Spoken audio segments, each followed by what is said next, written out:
wanted a fish in the ground, and they grew succotash.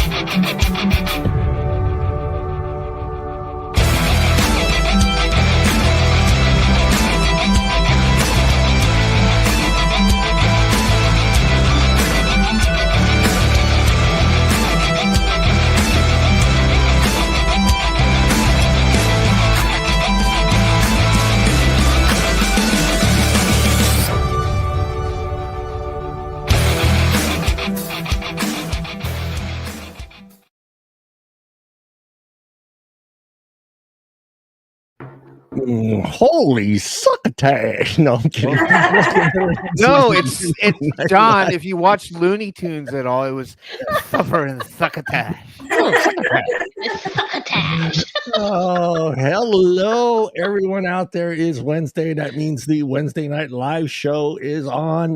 We are waiting for our guest. Dan will join us here shortly. But we've got Dan. We're going to have a little chat with Dan, talk a little bit of Florida. What is it? The Florida Smoke? Why can't I remember that? Florida Smoke Free Association. He's going to talk a little bit about what's going on in the only state that seems to understand what's going on. And Lindsey froze perfectly. Up there. No, she's back. No, nope, she's frozen. I had to fix my hair. It was that one crazy. So, but we got Dan Marlin will be joining us. He is he's a digital creator. He's the chairman of the board of the Florida Smoke Free Association, corporate advisor for Johnny Cooper Hemp and Vape, and he's a Jersey boy. I didn't know he was a Jersey boy. It seems like everyone from Jersey does move south to Florida. You know, either Buffalo. Mm-hmm. Yeah, it's like they go that direction for warmth and. But yeah, Dirty Johnny. It's why the bikinis. That's why they move here. Oh man. But yeah, we're going to talk a little bit about. We're going to get to know Dan a little bit, and then we got. I got an article from. What is his name? The one and only Jim McDonald. That was posted Thursday, September. Well, we're going to go that far back, September 11th. I guess we should. We'll go into that too. And with that being said, let's say hello to Mr. Tim. Hi, everybody. How are you?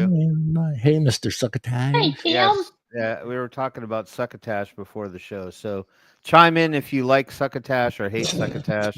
Apparently, I'm surrounded by people who are not into succotash. So I feel very alone right now. I feel very isolated. I'm like Peggy. Peggy, I give you a hug. Peggy said she felt alone in the comments. I got him, ladies. I got him. All right, Timmy. Feeling very solitary right now. I got him. We'll see how much he loves succotash with this simple question.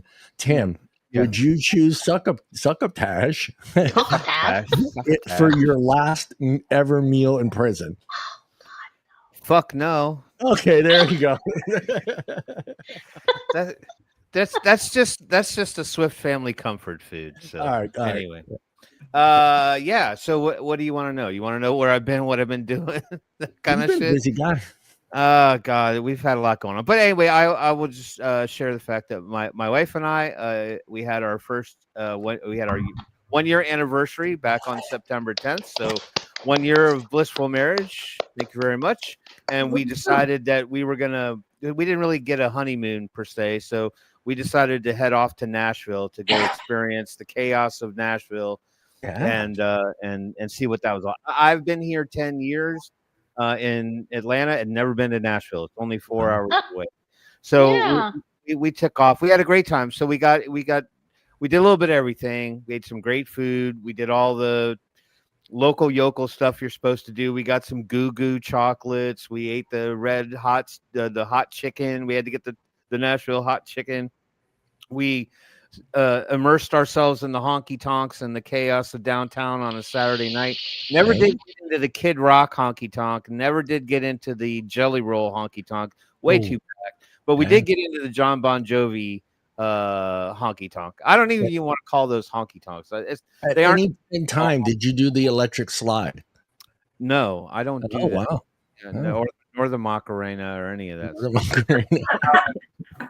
So we did all that, but the irony in it all, and it was that I did not realize, neither one of us realized for about 2 days that there was a 1 hour time difference. So sorry. Yeah.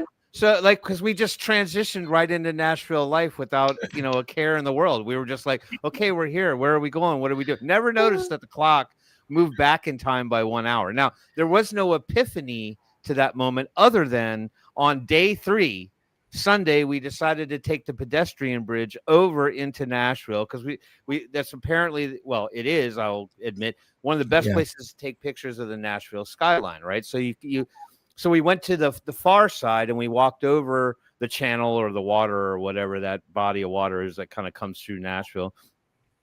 And as we're getting there, we're approaching the Titans Stadium, the Tennessee Titans Stadium. Yeah. And they are building a brand new one right next to it. So there's this brand new massive stadium that they're building. And then, of course, it was game day because that's why we took an Uber downtown. Because I said, we're not going to go driving in that shit because it's going to be chaos with a game going on. They were playing your boys, the LA Rams. That is right. And they lost their asses. I mean, that's right. Long story short, so as we're walking towards the stadium and getting ready to go on the pedestrian bridge, the crowd's cheering, and you can kind of see it because it's an open air stadium. And I'm like, oh, they must be doing all the pregame stuff. I look at my watch, and I'm like, yeah, it's 12:30. I'm like, they're just doing all the before stuff, the game's not happening until 1 o'clock. As we start to get up over the bridge, we look over at the Jumbotron, and they're playing the game, and I'm like, what the hell? What's going on? What world am I living in that they're playing the game at 12:30 in the afternoon? And I was like, are we in a time change? I'm like, son of a bitch, we're CDT right now. I was like, I feel like a total idiot. But anyway, that extra hour meant a lot because, for your old people. Yeah. For us old people. I mean, it was fun. Nashville is a great place to go. If you haven't been, I recommend going. And there's lots to see. We went to the Johnny Cash Museum. And Curtis, if he was in prison, Tim would be in prison for pirating music. I would be in prison for stealing everyone's succotash. That's what I would do. Everybody be pushing it to you. Yes, they're giving it away for free. Okay. 5-finger succotash, folks. But one of the coolest places we did see is we went to Centennial Park, which is downtown, and they have a full-size replica of the Parthenon, which was quite awesome. It's like, of course, if you go and see the real one, it's kind of falling apart. It doesn't really. Yeah, it's falling apart. But this is like a full-size replica of the Parthenon. There's a museum on the inside and stuff like that. So if you're adventurous, I promise there's no paintings or antiquated mummy-wrapped succotash in the museum, but you can go enjoy that. It's a good place to go. It's fun. Anyway, Lindsay, how's your week gone? Well, I haven't seen you guys in a couple of weeks, but so I've been doing a vacation. So I went to the Fort Lauderdale area, and we went down to the Key West, did Hemingway, went through all the keys. This is like a whole freaking trip doing that because there's like 100 of them. I don't know. I've got videos where we're calling out all the keys or whatnot. So awesome weather, except it rains all the time there. And like I live in the northwest part of Florida, so that was my first time going to that part. And yeah, just chilling, hanging out, and enjoying the beach. Back at working at THR 101 stuff, and trying to keep my mouth shut at the moment while letting some people do some work behind the scenes. You all will know about it later on at a future date. Nothing done, okay? I'm a very transparent person. It gets me into a lot of trouble. But yeah, no, and if you ever, also what I got really excited about is I play golf, and I haven't played golf in 3 years. And I finally got behind the golf, twice played. When the guy I was playing with, he plays every week, and I actually didn't do that bad. I was only like 14 strokes behind him, which isn't bad for not playing for 3 years. Got a par 5. I got a par on a par 5, which that's like the longest hole, for people who don't play golf.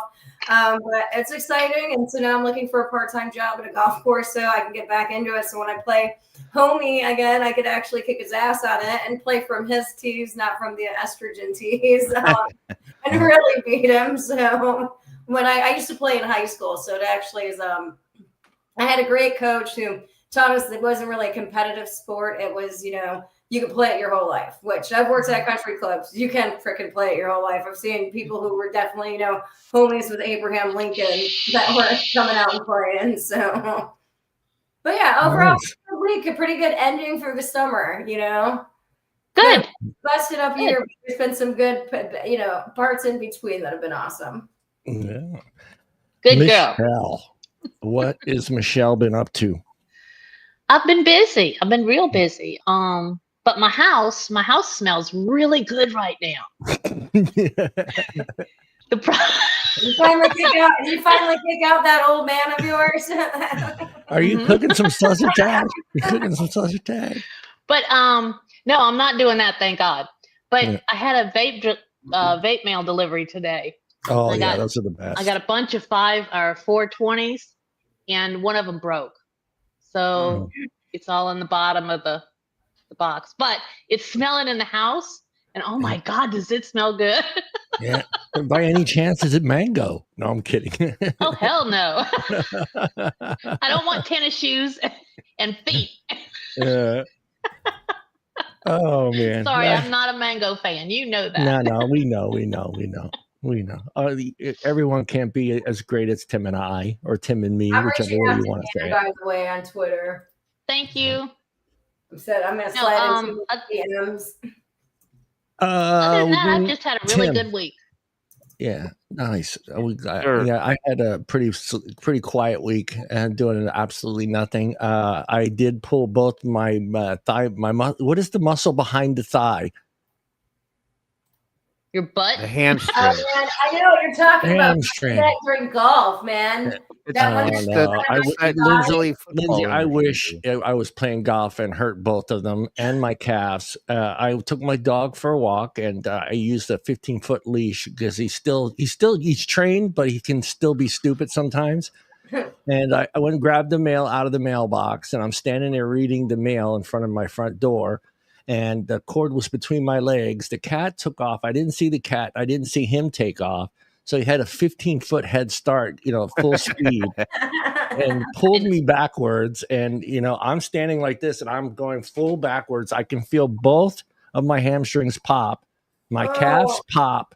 I'm laying on the ground. I am in so much pain. And he just comes over and starts licking my face. And I couldn't be mad at him. I was like, I can't be mad at you. He's grabbing my shirt collar, trying to get me off the ground. Get it's up. like he knows I'm hurt. It's the weirdest things how dogs know these things, but he could tell I'm hurt. He's licking my face, pulling my collar. I'm like, dude, I want to kill you right now, but I can't. And so he had no idea that he's the one who hurt you. I've been in so much pain. I got up, and the first thing, of course, I did is I erased the door cam footage because I don't want that to come back and haunt me. One of my grandkids. I want that for TikTok. Yeah, exactly.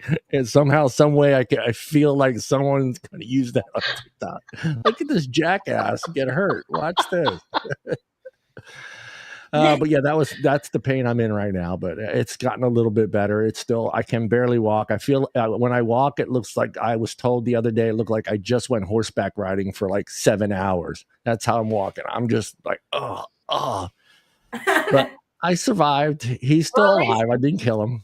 It wasn't as bad as your guys' co-host or our co-host. I don't know if anybody saw what happened to Paul. He shared it on Facebook. Yeah, I saw he had something. Yeah. He broke his arm, and he's got like metal screws in it and everything. So he's in a cast for like the next 4 weeks. So we're thinking of you, Paul. Yeah. Never did admit to what he did to get to that point. It had to be fishing related. It had to be fish on. It was old man related, I'm pretty sure. But I told him he needs to learn to stay out of the pit. Yeah, exactly. Unfortunately, it's the hand he uses the most. Timmy, you know what time it is. Time to become ambidextrous. Like me. That's me. Oh, wait a minute. There you go. All right, Tim, you're up. You know what time it is. Say hello to. I do know what time it is. Yeah, as a matter of fact.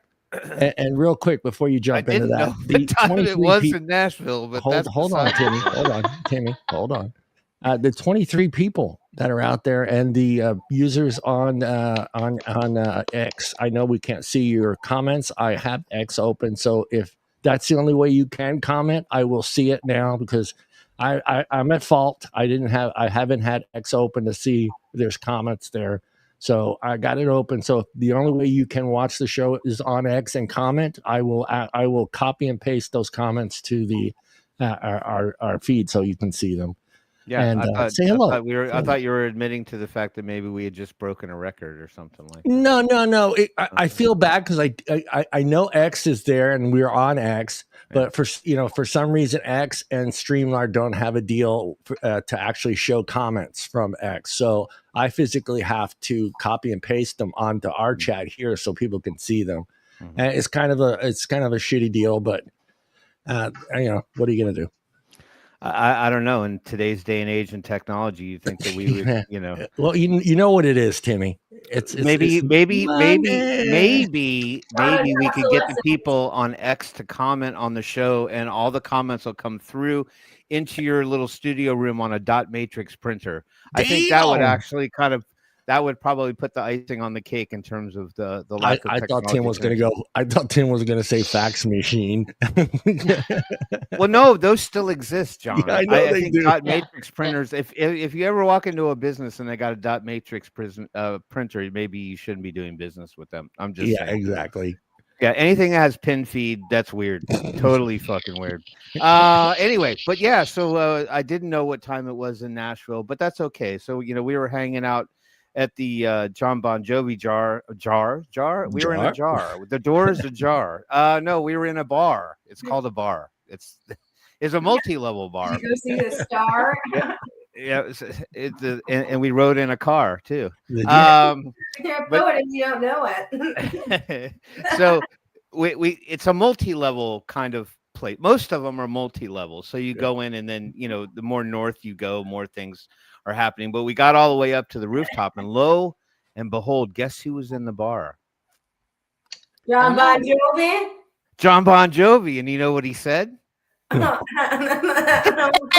everybody, and welcome to this week's of the Wednesday Night Live Honky Show. John Bon Jovi was not in the bar. His picture was in the bar all over the freaking place, and there was cute little sayings. And then when you got to the second floor on the stair, it said we're halfway there. It had I knew he was going to that song. I just knew it. No, it's the truth. On the stair, it said you're halfway there. Okay. Anyway, but it was a great time. But let's see. Was he riding a steel horse? Like a cowboy, yeah, with a six string on his back. That said, let's see who's in the chat. I can't say hello to all 22 people now. We lost somebody, but that's okay. But let's see who is here. We got the wonderful Mallory. Do it your damn self. Gates in the house. Good to see you, Mallory. Welcome back. Actually, welcome back everybody to the show. It's been a while. We took last week off. We got Curtis Cocaine Clemens. He gets high. He gets high. He gets high. Yeah, I'm starting his own hashtag too. I'm starting his own hashtag. It's hashtag Cocaine Clemens. I'm gonna Cocaine Clemens. Yep, exactly. We got Robert, not on a billboard, lawyer in the house. Good to see you, Robert. How are you? Good to see you. Welcome back to the show. We got Peggy at insert any business name here. Vape Cat. Peggy, you are not alone. You are not alone. You have plenty of wonderful company. Thanks for bringing the estrogen. Yes, anytime you're here on the show, you are in good company. Never feel alone on the Wednesday Night Live show. Yeah. Good to see you, Peggy. Welcome back to the show. Who else we got in here? We got I saw somebody else down in here too. Oh, we got Steve, the Emoji King Tottenham in the house. Timmy. He said Timmy. Good to see you, Steve. Welcome back to the show. Good to see you. Who else? I hope I didn't miss anybody. I've been going kind of slow. Let's see who else we got in here. Mostly it's just those three talking. That's it. Well, we got 22 on the show. So we got a lot of, we got 21 silent partners watching. Yeah, get out there. Say something. We want to hear from you. And even if you're the opposition and you're just watching because you want to find secrets about the vaping industry, say hello so we can discuss things. Or ask a comment. question if Yeah, you ask have a a question. We're happy to Yeah. answer your questions. Yeah. Oh. We want to hear from you. If you're just watching because you want to watch and you think you're going to get some secrets from us and here, we'd love to hear from you. Ask us. Friendly Ask us- public ask- discourse. That's what it's Yeah, all about. ask us about erectile dysfunction and vaping. Ask us about popcorn lung. We know all about ask it us because about we hair read it loss. in articles. That's Hey, you guys, that's I am actual also. truth. I'm going to be presenting in October in front of TIPSAC. THR 101 is Go, we're Lindsey. number 4. Go, We're Lindsey. number 4. I We think can place bets actually yeah. on it. We should start placing bets with our viewers on it because every time I testify in front of the FDA, they always stick me like right before Stanton Glantz. Yeah. So I want to see if he goes right after me again because he's signed up. Then he's gonna. Isn't he like kind of like the troll under the bridge? Isn't that kind of like? I mean, he gets quoted all the time. I mean, and everything. Yeah. He's effective and everything. I mean, I'd actually like to have a conversation with him. I don't know if you've ever like checked out his background. The guy is pretty much brilliant. I mean, was. I still, I mean, he's. I each their own, okay? I mean, I've seen some bad science on our side just as much as I've seen bad science on their side. It's just unfortunate that they seem to be more in the business of like trying to prove their hypothesis instead of trying to debunk it, and like overdoing everything. But I don't think anyone's ever done that much of like real research besides like literature reviews. Yeah. Well, I think I proved their theory wrong about hair loss because I think my hair's gotten pretty long and I still vaping like a lot. Tim's hair has been growing since birth. He hasn't cut it since birth. I'm dispelling the hair loss myth right now. Yeah. Yeah, and you can see my hairline. I'm 57. It just naturally recedes a little bit, but that's not vaping related. What's it look like on the back part? We can. I think they say. I have more hair on the back than I do up front, but I think they say we can blame our mothers for our hair loss, right? Or our hairline. Blame your mothers. Speaking of somebody my mom had good hair. Your mother's on a lot more than just hair loss. Work-related stress. We inherit the DNA for hair growth and color and receding lines. And boys inherit mommy issues that us women have to deal with. Again, probably the worst thing that you guys inherit from your mothers. Okay, we get the strong DNA from pops. I've just simply resigned myself to being in the hair farm for all my balding friends at this point. So you do pictures and put your hair on top of them. So exactly. So they can dream for like 5 minutes in a photo. That's the planet of the gingers. She still does. I every time I'm about to do something wrong, mom's been gone for a couple of years now, but every time I'm thinking about doing something, I go, the first thing I say to my head is like, will my mom be angry if I did this?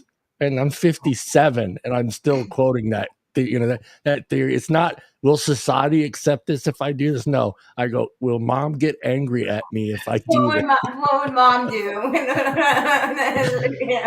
Italian moms, I still see a wooden spoon coming in my direction at some point.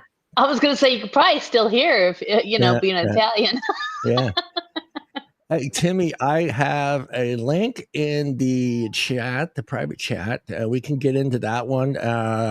Lindsay, not Lindsay, I'm sorry. I did have that published last week, too, if we want to. Are you capable of sending Dan a message? Or I sent him a message on Twitter. Yeah, if you can, just so we can get an idea if he's running late or he's not going to be able to make it. That way I can kind of schedule some other things. Lindsay's got some stuff she wants to talk to. So talk about. Timmy, you got that? Trump administration declares war on U.S. vape suppliers. Mr. Jim McDonald from Vaping 360. I feel old yesterday before Tim gets into that. And I don't know if you guys have seen these videos on TikTok. But I don't get them, and it's from In and Out, where anytime they call number 6-7, the whole place starts clapping their hands and going crazy. I don't get it. I had to ask these youngsters at work the other night, what the hell 6-7 mean? And because it's not 68 or 69, we would all yeah. No, 69. Woo. Sorry. They're going crazy for 6'7". I'm like, what is 6'7"? Is that half of a 69? What is it? Anytime you don't understand anything, just run to Urban Dictionary. Okay. Sorry. Oh my God. It's the only way. Just run to Urban Dictionary if there's anything you don't understand. Yeah, I know. What is it, John? Did you find out? It's a song. It's a rapper song, 6'7" something. That's all I got out of it. I didn't. I shut my ears off sometimes. But yeah, if anyone knows what it means, because it's going crazy and viral It's originated from the 6'7" meme as an internet meme and slang term that emerged in early 2025. On TikTok and Instagram Reels, it originated from the repeated lyric 6'7" in the song Doot Doot 6'7" by Skrilla. So that's not rap, that's gonna be techno. I don't know, can you hear music if I play it on this? Let's see. I can go on YouTube and see what happens. Yeah, it's insane. I don't get it. I mean, I know that In-N-Out will not yell out 69. They pulled that number off their thing, so you'll never get a 69 at In-N-Out. You know how I remember how many carcinogens are in a combustible cigarette? Because it's 69, okay? So anytime I can actually bring it up and I write it and everything, I just go, because I'm a teenage boy deep down, I'm like, 69, woo-woo! Yeah. All right, Timmy. Okay, you're up, buddy. And we'll all giggle and clap if if Jim McDonald mentions the number 69 in the song. Okay? So let's establish an agreement right now. Woo, we'll just start doing this. I feel like we just anyway. I won't say it. Remind me to make a bingo card to put 69 in there, and people will be like, what the hell is this? Like, well, you tell me. 9. All right. See, look, now we have 27 viewers because of the content of the show. So, all right, let's stay consistent here. All right. Look, just throw that number in anytime the number drops. Okay. All right. So the article is from Jim McDonald. Trump administration declares war on U.S. vape suppliers. Thought he was declaring war on the Chinese vape suppliers. Anyway, federal enforcement actions targeting the independent vaping industry yesterday are the strongest signal yet that President Donald Trump has no intention of keeping his campaign promise to save vaping. In fact, the Trump administration seems dead set on wiping out the small vape industry and propping up Trump's big tobacco campaign contributors. Federal authorities carried out raids and seizures Wednesday at vape distributors and retailers in 6 states, led by the FDA and the Bureau of Alcohol, Tobacco, Firearms, and Explosives. The U.S. Marshal Service also participated. Why? Businesses in Arizona, Florida, Georgia, my state, Illinois, New Jersey, and North Carolina were targeted. Good thing I stopped by the vape shop on the way out of town. Also yesterday, the FDA announced a separate seizure of 4.7 million vaping products in a joint FDA-U.S. Customs and Border Protection operation in Chicago. According to an FDA press release, it was the agency's largest vaping import seizure ever. Meet the new anti-vaping zealots. Health and Human Services Secretary Robert F. Kennedy Jr., FDA Commissioner Martin McCary, and Attorney General Pam Bondi traveled together to Benonsville, Illinois, to stand in front of tables of seized products after the raid on major vape distributor Midwest Goods. Reminiscent of thousands of drug war era seizures, the federal officials proudly posed in front of their hall and promised they would arrest and seize their way to success in ending the scourge of youth vaping. The scourge. I know. God, just go ahead and label us. They regurgitated the same lies and half-truths about vaping we are accustomed to hearing from anti-vaping zealots like Campaign for Tobacco-Free Kids, Senator Dick Durbin, and Bloomberg Philanthropies. However, they were speaking on behalf of the Trump administration, which President Trump promised would save vaping. The FDA commissioner is clearly not interested in saving vaping, which he says is a dangerous epidemic. It's still an epidemic to them. It's an epidemic. Epidemic. All right. That's all, folks. Yesterday, McCary claimed the Centers for Disease Control and Prevention. Just say the acronym. Don't, Jim. We know what they are, boy. We love you to death, but you could just shorten that to CDC. We know unless some people really want to know what. I always put it. That's actually just honestly that's ingrained as in writers. But you say it like I did. This is the first time you said it because right. I mean, you say it the first time you say it. You actually say the thing. What I want to. I want to. Yeah, I want to write articles, and I just want to put SIC in brackets all over the place just to confuse. Well, I've seen. Well, okay. To be honest, when I started writing like back in 2016, 2017. And I was looking at studies done on e-cigarettes and, just writing analysis on them. There were so many freaking acronyms on them. Yep. You had N's, VNPs or whatnot. And then it was Julie Wasner, and God bless her, okay? The grandmother, the queen of freaking all of vaping, okay? At least especially consumer vaping. Pulled me aside one year and she's like, you got to quit using all of these acronyms. Don't use any of them. Don't use N's. Don't use VNPs. Don't do any of that. Just freaking call them e-cigarettes, vapes.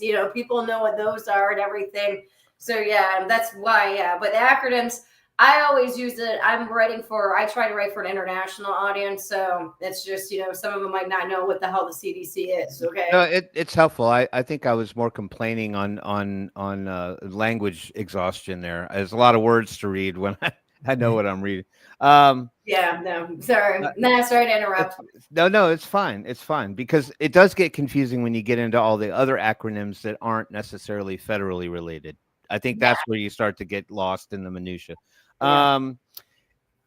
Back where I was, McCary claimed the Centers for Disease Control and Prevention issued untrustworthy National Youth Tobacco Survey results in 2024 when just 5.9% of middle and high school students reported vaping in the past 30 days. Now, it's just so easy for them to come out and now just claim that anything that's put out that is documented evidence is Welcome to our little new and fucking this whatever we're in America right now. Mm-hmm. That's what they're doing is claiming that it's a previous administration, so we can't trust their numbers. Right, exactly. And this existed before that administration. Let's just point that out. But also you had the FDA. I mean, you're talking about I mean, what it was 2023 that Brian King declared that the FDA had quit using epidemic because all the data was pointing that it was on a downward trend, and that was it spiked in 2020 and then or 2019 and then it goes fucking down. Okay, I mean I have a graph of that on THR 101, right? And you can see it. You can see the numbers. You can see the actual numbers and in visual form. But again, the untrustworthy National Youth Tobacco Survey results in 2024 when just 5.9% of middle and high school students reported vaping in the past 69 days. 30 days. 69, woo! According to McCary, the survey methodology used by the Biden CDC was flawed. Now it's owned by people. And we'd get more scientifically believable numbers by asking parents and students what they think. When I talk to parents and teachers and kids in high school, said McCary, I'm hearing 20%, 40% of kids in high school, 50% of the kids. And these are just numbers thrown out by people like just searching in their head, right? Oh, God. Thank you for reading this because now I know what my op-ed is going to be about this week. That gave you the fodder for the fire. Sorry. This is an epidemic that we have yet to fully understand. Well, you're not going to understand it when people are giving their roundabout head guesstimates on what they're seeing or not seeing. You have numerous survey data at the state level that already and at the national level too, where it's like 20% of kids using it, where they think 80% of kids are using it. Exactly. Right. And I'm thinking, it's like real life. We live in particular sort of social silos, right? We mostly hang around a particular group of people, and then we just kind of observe the world around us. Now, I will say when I was in Fargo, North Dakota on my business trip, a lot of people from the business and around were vaping. There was a lot of vapors in Fargo. But like in Nashville, I didn't see hardly any at all. They were either smokers or whatever. So they're just observations, but I can't quantify that. I can't say I saw You'd have to spend a 50% whole of the year people there. in Nashville vaping. But so the whole thing too with the whole, they can't do a youth developing brain at all. I mean, well, you're never going to get that freaking data ever. You're only going to get, oh, the rats had this problem. Let's apply it to, because it's unethical to give a bunch of teenagers nicotine. I mean, Exactly. you'd have to do a long-term study on them too. And like, we don't even have long-term studies on our own homies, like the one Pelosi did on the COPD patients. I mean, it wasn't even that big of a study, but it was like really hard for him to like keep the people 5 years ago, later on to still test the same parameters. I mean, then if you want to break it down to the nitty gritty freaking science, but yeah. It's the bastardization of science is really just what it is. A twisting of the numbers. It's hard to imagine a more bizarre take on the NYTS, which is a widely respected survey previously trusted by most knowledgeable observers, whether they support vaping as a harm reduction tool or not. The FDA commissioner now says to trust anecdotes, not data. We were shunned for our anecdotal information about how vaping saved our lives, right? Like it was once that we were not trustworthy because our stories were anecdotal, but now the government is relying on anecdotal evidence to make their claims. No government officials have ever been more opposed to vaping than those working in the Biden CDC and FDA until now, that is. If the Biden CDC could have believably delivered a 2024 survey with alarming youth vaping numbers, it would have. Now, here we go. Blame it all on China. The Trump administration is leaning heavily on the fact that all mass market vaping devices and most pre-filled disposable vapes are made in China. The illegal Chinese vapes narrative has been driven hard by tobacco industry lobbyists and communication staff. The tobacco companies are concerned about lost cigarette sales, and they have pounded the story of Chinese vapes into Republicans through an endless stream of op-eds and posts by tobacco-funded conservative think tanks, media sites, and social media influencers.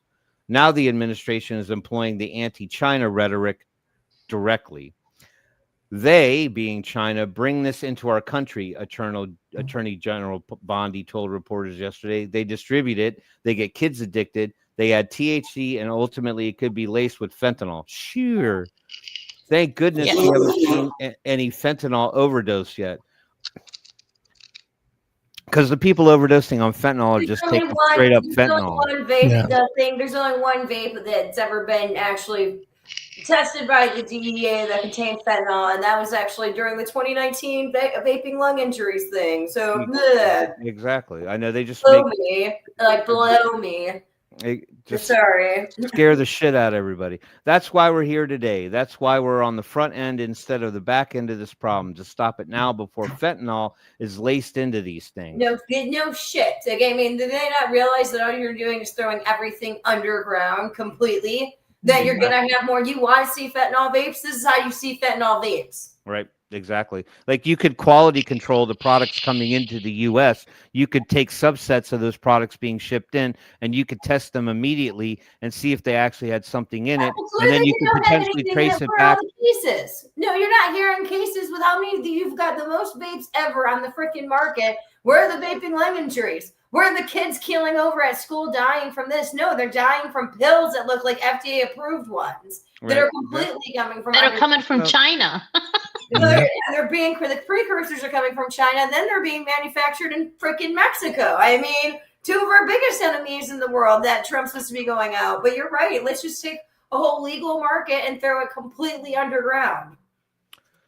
The Trump administration, Bondi said, will not let the American people suffer the consequences of dangerous chemicals being pushed into our communities by Chinese companies and manufacturers. They, being China, are making products that they believe are so dangerous they can't sell to their own citizens, said Kennedy. And they're dumping them here in our country, and the Chinese are getting richer while our children get sicker. China only allows the sale of tobacco-flavored vapes. Vapes in any flavor have not been proven to be dangerous or to make anyone sick. But despite Bondi's and Kennedy's anti-China rants, many of the products targeted in the raids were American-made bottled e-liquid used in refillable devices by millions of adults. According to a warrant issued for the raid on Midwest Goods, many of the products sought by enforcement agencies were U.S. made and sold by companies with pre-market tobacco applications still under review by the FDA. Until now, it had been FDA practice to not enforce against products still under review or with marketing denial orders stayed by a federal court during appeal. The policy seems to have changed, but the FDA hasn't announced a policy shift. According to the statement from Midwest Goods, the FDA conducted an inspection at the facility in August, after which the company notified the agency it had removed some products noted by inspectors. We also offered to remove other ENDS products from our product catalog if FDA was concerned about our continuing to offer them for sale, said Midwest. FDA acknowledged receipt of our correspondence, but did not request that we stop selling any other products. And here's the bottom line. Trump is not going to save vaping. A little over a month ago, we asked if President Trump intends to keep his promise to save vaping. The answer seems clear. There can't be any trust after the attack on vaping that happened yesterday. Oops, sorry, won't make it go away. Midwest Goods and the other targeted distributors are major suppliers of the products vape shops around the country sell to millions of Americans who have exchanged deadly cigarettes for low-risk vapes. When you go after distributors, that means everyone downstream, including all the small mom and pop businesses that they supply, will have to shut down, Tony Abood, executive director of the Vapor Technology Association. That doesn't seem to be a concern for the Trump team. Earlier this week, the FDA announced that it would fast-track PMTAs for some nicotine pouches made by tobacco companies. So once again, of course, get rid of the vapes, bring in more of the tobacco industry stuff. Ain't that nice? Well, here's my beef. You know, we wouldn't be having this so-called China vape problem if they would actually authorize some of these e-liquids. I do feel like the disposables would have been a thing in this country, you know, because you're not going to take it away. But Jewel, let me finish. Don't interrupt. I think that if they would have approved some of these flavored vapes and they would have got them through, I don't think we would have this onslaught of fucking disposables that are out there. I think they would be out there, but I don't think the vapor that was buying a 60 mil bottle or 120 mil bottle and using an open system would have switched over to a disposable vape, unless like me, where I needed one because I didn't want to take my $200 device on a hiking trip. And I didn't want to break my tank. So I would buy a disposable. That's the only time I bought those. Well, pod systems, though, is also when you had the flavored pod ban is when you saw disposables, the massive influx of disposables was the flavored pod ban, which, I mean, that was, again, you saw an increase in users of those because they were accessible. I mean, disposables. Yeah, but I do truly believe that, yes, they would have started with that device. But if they would have had the ability to go to an open system and save money instead of spending $25 on this, I think they would have went and gone from the disposable, which they probably would have started from the convenience store, over to an open system. I think a lot of people in Zamplebox, when I was over there managing that site, that's what was happening. We had a lot of people that went from disposables that were using, you know, the old systems that were out there that were shitty, that leaked, and they went to back over to us and started buying, you know, our boxes with 12 bottles because they wanted flavors. They wanted different flavors. They wanted to be stuck with the same flavor all day. So yeah. I think if we would have had the FDA authorize some of the flavors, I don't think we would have this onslaught of disposable devices that are easily readily available to me here in California. Can I get a 60 mil bottle of e-liquid here in California? Probably not. I mean, I could probably do it, but I'd have to go to maybe like 6 different fucking vape shops and ask to see if they have anything in the back.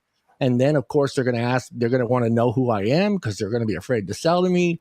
So I do believe that. I do believe that, yes, these are important. I think these get a lot of people started, but I think people start with these, then realize that there's a cheaper alternative by going to an open system, being able to have different flavors, can have 6, 7, 8 different flavors at one time.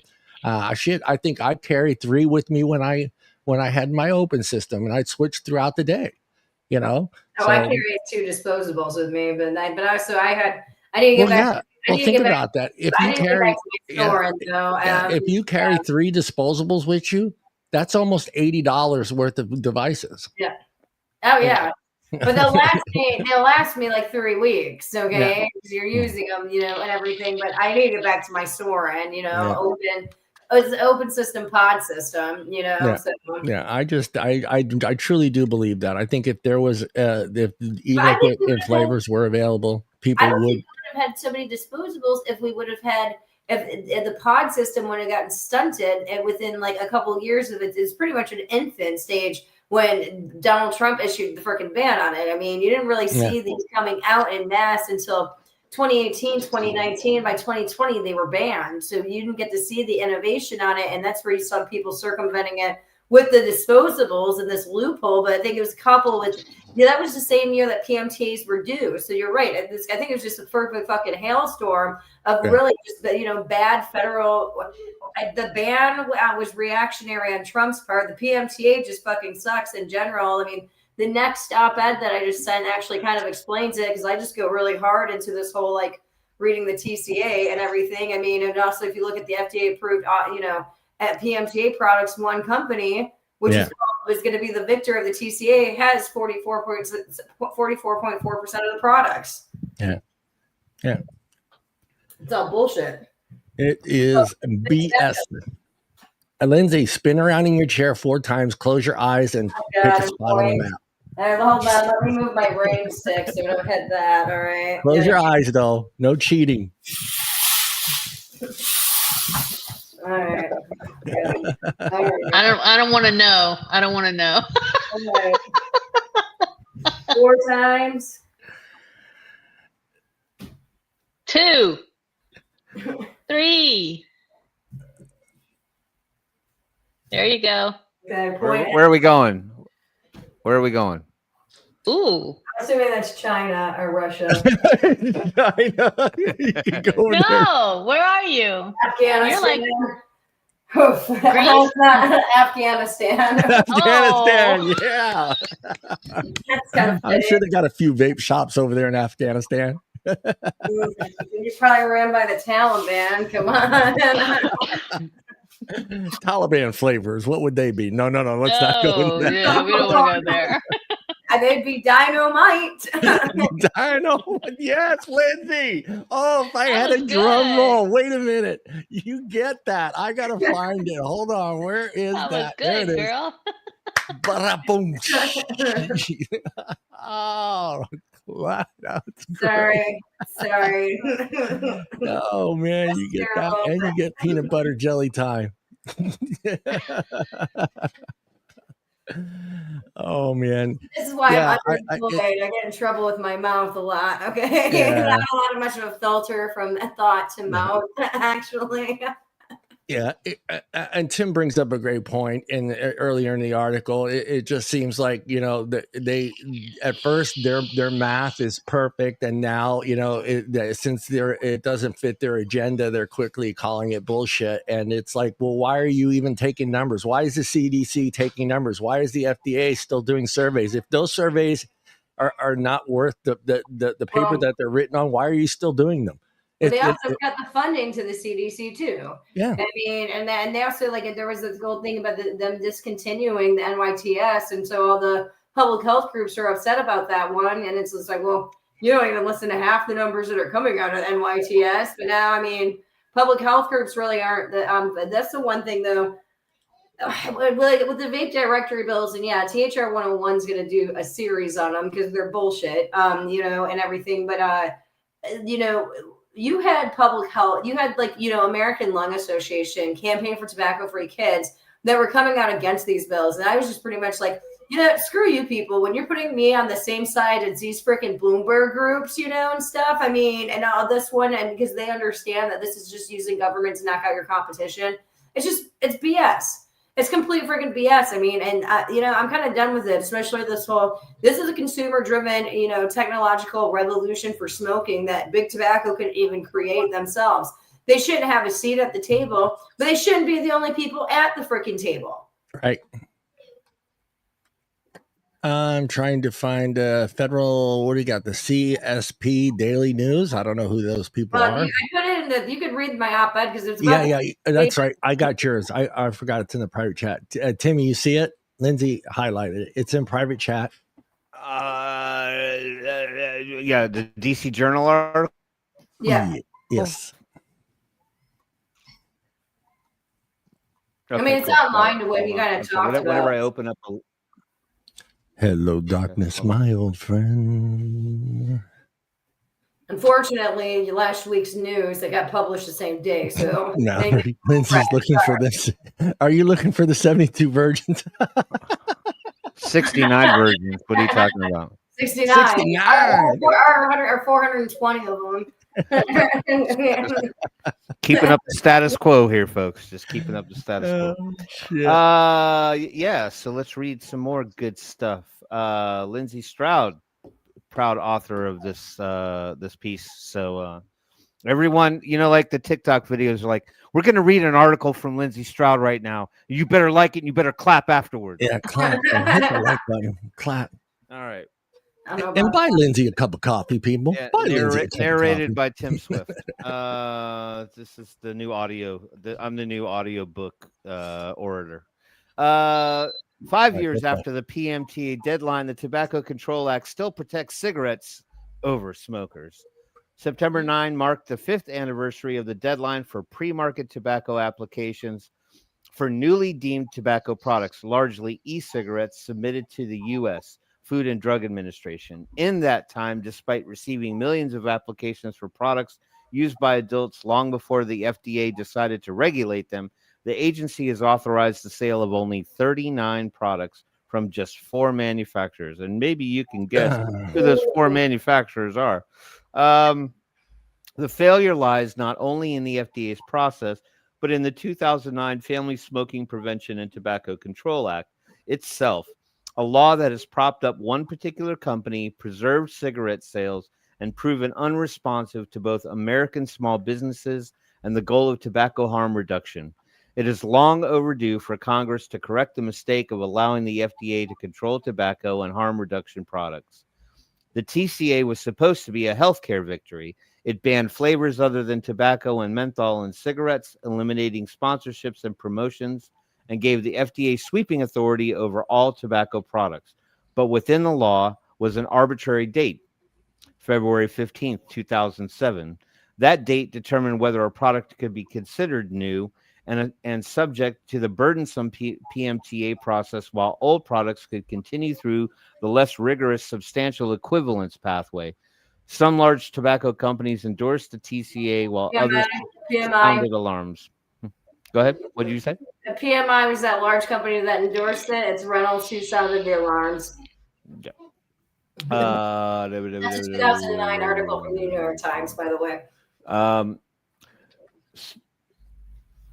Competitors warned that the FDA is unlikely to approve many new products and that the TCA would make it harder to let consumers know there are options available to them. They were right. E-cigarettes first appeared in the United States in 2007 and were therefore swept into the new category. 7 years after the TCA became law, the FDA formally deemed e-cigarettes and other harm reduction products as tobacco in 2016, subjecting them to the TCA's framework and requiring PMTAs. The agency delayed implementation several times, at one point extending deadlines to 2021 for combustible products and 2022 for non-combustible products like e-cigarettes. Public health groups, including the American Academy of Pediatrics and Campaign for Tobacco-Free Kids, sued, arguing the delay was unlawful. In 2019, a federal judge vacated the extensions and ordered a new deadline of May 2020. With the COVID-19 pandemic, the court extended the deadline to September 9, 2020. Between 2019 and 2024, the FDA received more than 26 million applications across e-cigarettes, heated tobacco, and oral nicotine pouches. To date, just 81 products have been authorized for marketing across 9 companies. After acquisitions, only 7 distinct manufacturers remain. One manufacturer, through its acquisitions and its own products, has secured marketing orders for 36 products, about 44% of all PMTA authorizations. This outcome is exactly what critics predicted in 2009. A regulatory system tilted to protect one dominant tobacco company while stifling competition and innovation. The consequences are severe. In 2023, more than 20 million American adults vaped, yet the FDA has authorized only 39 products for legal sale. Millions of smokers who might otherwise switch to safer alternatives are left without viable options. American businesses, large and small, are strangled by a process that denies them the ability to serve consumer demand. Even companies that once played by the rules have begun releasing non-authorized products, including flavored vapes and nicotine pouches, because the market itself is already dominated by products without FDA authorization. This is not effective public health regulation. It is dysfunction that props up cigarette sales, punishes responsible companies, and drives the bulk of the e-cigarette market into the legal gray area. Congress can fix this. It could repeal the TCA outright, revoking FDA authority and returning decisions about what products may be sold to the states. At minimum, it could modernize the statute by moving the arbitrary 2007 grandfather date forward to 2016, when FDA issued its deeming rule, or even 2022. So products already on the market can qualify through substantial equivalence rather than the impossible PMTA gauntlet. With 30 million adults still smoking and 20 million already using e-cigarettes, the United States cannot afford to leave smokers trapped with the most dangerous product on the shelf. If the country truly wants a smoke-free future, reforming the FDA's failed tobacco regulatory system is the only way forward. Well said. Woo woo. Thank you. Well said. Well said. Very good. Very good. Yeah. Everybody out there, real quick. Dan got the time mixed up, so we'll try to reschedule Dan Marlin. Maybe hopefully next week. But yeah, he got Pacific Standard Time mixed up with the East Coast time. So I thought you were going to say you got PMTA'd. You were almost there. You were like that fucking close. The FDA put a hammer on him. Said, you know what? Oh, don't say that. Don't say that. Dan, you're too flavorful. We're gonna have to take you off the market. We're sorry. You're too fruity. You're too fruity, Dan. It had to be. He had to be mango. It had to be mango. Yeah, it gets you sidetracked, John. You're like off in bliss land. You know, you're off there. You're just like, oh god, this mango is so good. You forget all of your responsibilities. You guys are trying to get me worked up, aren't you? Hey Tim, it's just like I picked that mango right off the tree. Now wait a minute. Mangoes grow in trees. Tell you what, Shelly, it beats that succotash air freshener I was going to send you. Come into a convenience store. Yeah, you're probably right. Either way, I don't want either one of them. Tim will be pushing that air freshener. It'll be available at a store soon. I'm thinking about turning it into a poopery flavor too. Yeah. Poopery. Yeah, a poopery. Succotash poopery. Remember, people, because it's on the table doesn't mean you can eat it. All right. Just remember that. There's people that think it's candy. Same thing goes with soap in the bathroom. It's soap, people. I don't care if what it's like a seashell or like a sleeping cat soap bar. I'm not touching it. No, and again, and also, you know, there are certain towels people put in their bathroom that you're not supposed to use. You don't use those towels, people. That's from my mother. Remember those people's mothers that used to have that furniture in the special room that was covered in plastic and you weren't allowed to sit on it? My grandma. You mean some of people's grandmas had that furniture? Yeah. Okay, you guys are kind of dating yourselves. I don't know if Lindsay had to live this life, but I'm assuming Tim and Michelle and I have. But the grandparents that had the plastic on the couch. Yes, that's what I just said. Yeah, they had like the room with plastic covered furniture, and you weren't allowed to go in that room. Yeah. I had an aunt that had I used to call it the white room, and that's everything in it was white. It was white carpet, white couch, white and gold coffee tables, white and gold, end tables, and no one was allowed in there. No one ever. I don't think anyone's ever sat on those couch cushions, and it was all pure white. The whole room was white, and then that was a thing in the 70s. Tim probably remembers, Michelle, the mirrored walls. Wall? Everybody had mirrored walls, and everybody smoked back then. Yeah. So they were always nasty. There's a lot more cocaine. Actually, the white room makes sense. I don't know if I spilled it. As a kid, I wanted to piss her off. I just wanted to grab a big bowl of pasta with a whole bunch of sauce on it and just go in that room and go to town and just see her reaction to see how she would get upset. Get out. but that's pasta. And yes, I called it sauce, not gravy. Sauce. You did. Anything else? Yeah. Enough of the Italian rant. All right, succotash. We're done. We're The done. word We of got the week. Holy some succotash. weird food next week will be goulash. Hey, Tim will agree with me, I like Michelle, too, goulash. as well. I'm sorry? 70s cartoons were the best. 70s and 80s cartoons were the best. Yeah, they were all smoking. I don't know, Ma. I don't know, Ma. I keep lighting the matches. He keeps blowing them out.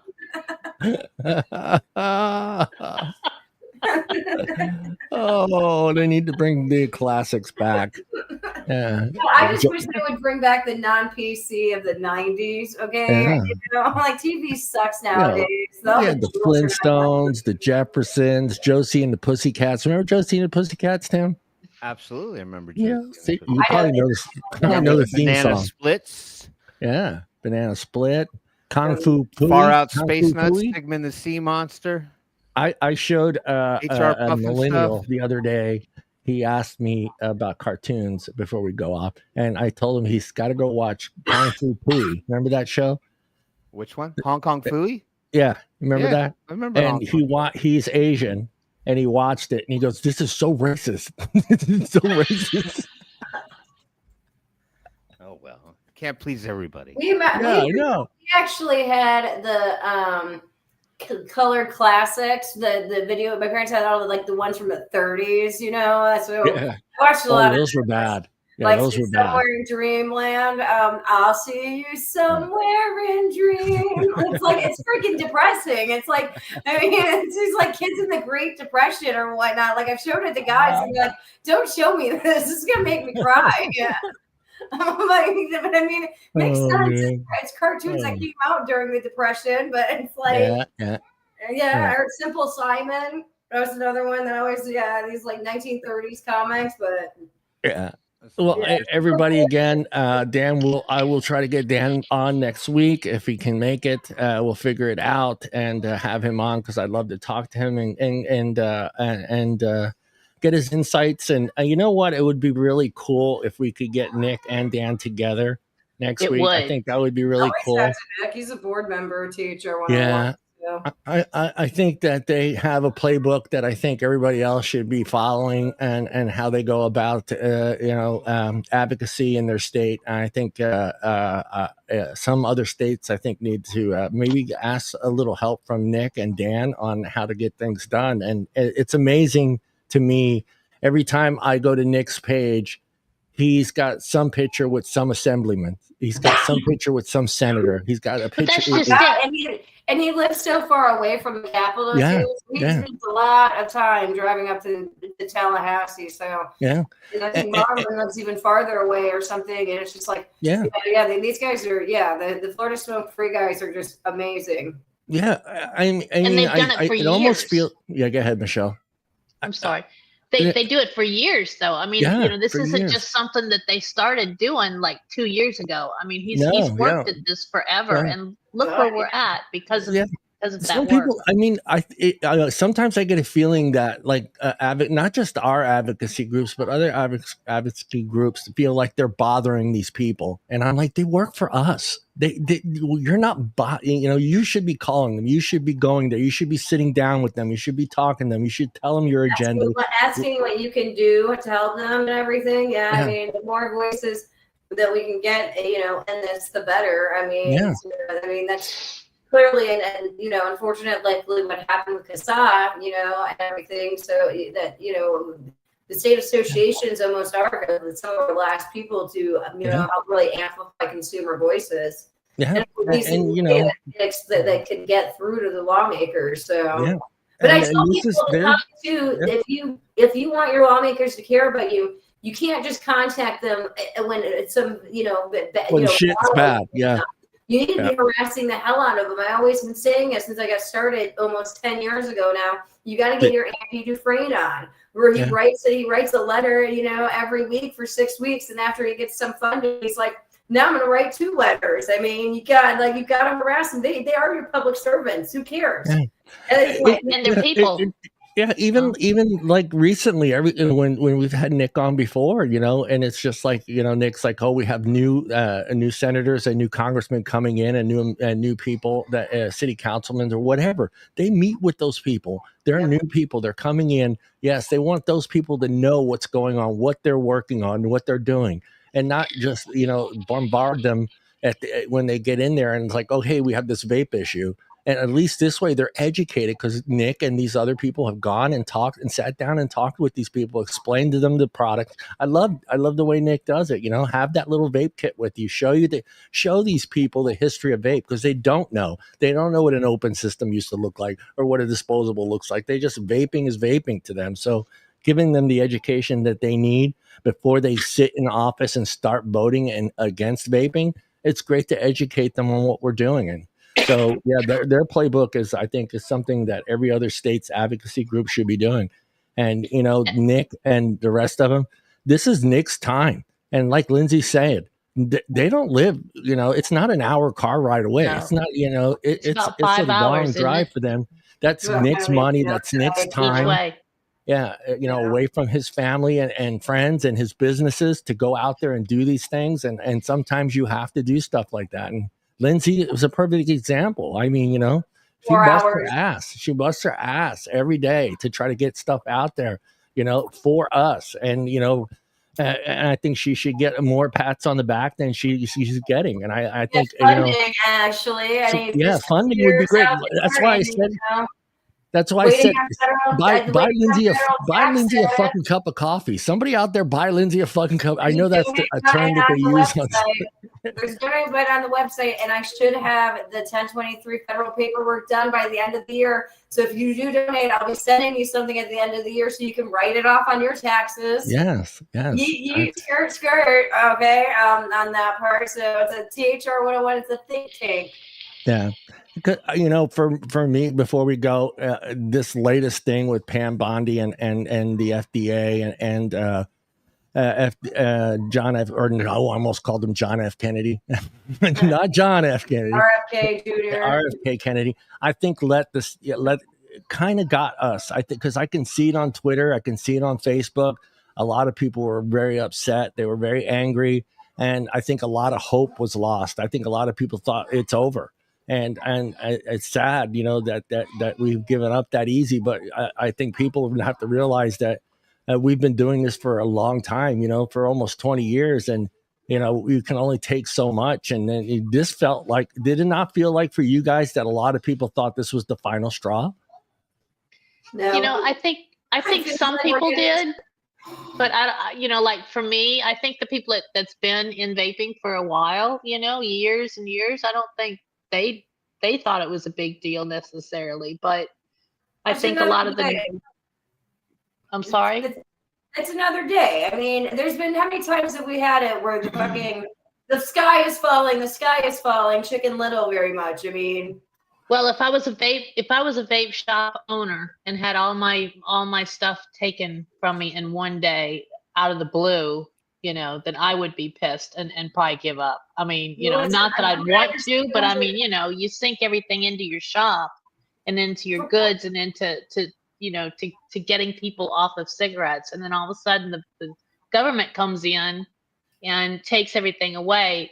I could see why some of those people would be very upset and very hurt, Well, the distributors have a lot of freaking money. I'm sorry. I'm so sick of seeing some of these calls into action, for some groups wanting money, especially because if you've ever been to a Champs show, those booths alone cost $100,000. Okay. Yeah. I mean, and then everything. So, and I don't even want to know what the actual, I was looking at one particular, I'm not going to say it, some of these 990s or whatnot and stuff, there's money in there. And I imagine that the distributors, they've had to have known for years. This is the cost of doing business. At this point, we got raided by the feds today. That's right. Different than most businesses, especially illegal businesses kind of factor it in. Yeah. But it's kind of that, the vape shops is the vape directory bills that I'm really worried about at the state level with these vape shops, these mom and pop places that might not have that recourse, and not being able to figure that, and also not really being able, depending on where they're not getting enough guidance from any of their associations. So, I mean, unfortunately, I mean, from the national level, there's just not a really good top-down approach for people telling them what to do, what's the legal recourse. There's not really quick access to a lawyer either. Greg Troutman's fantastic. But, I mean, he's only one person, and he does it, I know, very, very cheaply. But, people have to eat. Some people, I guess, have to eat a little bit more fancier than us, actually. Yeah. All right, guys, we got to go. I got a granddaughter's birthday party to go to. Woohoo! Cake, birthday cake. Who can't? You gotta love birthday cake. All right, you gotta get in the line first. Hopefully, it's not ice cream cake. If my son is listening, make sure it's not ice cream cake. Everybody, thank you for joining us. We'll see everybody next week. I will try to get Dan Marlin back on, and we'll get our time schedule right. Everybody, look in the camera and wave goodbye. Love y'all. Bye, everybody. Bye. Thank you.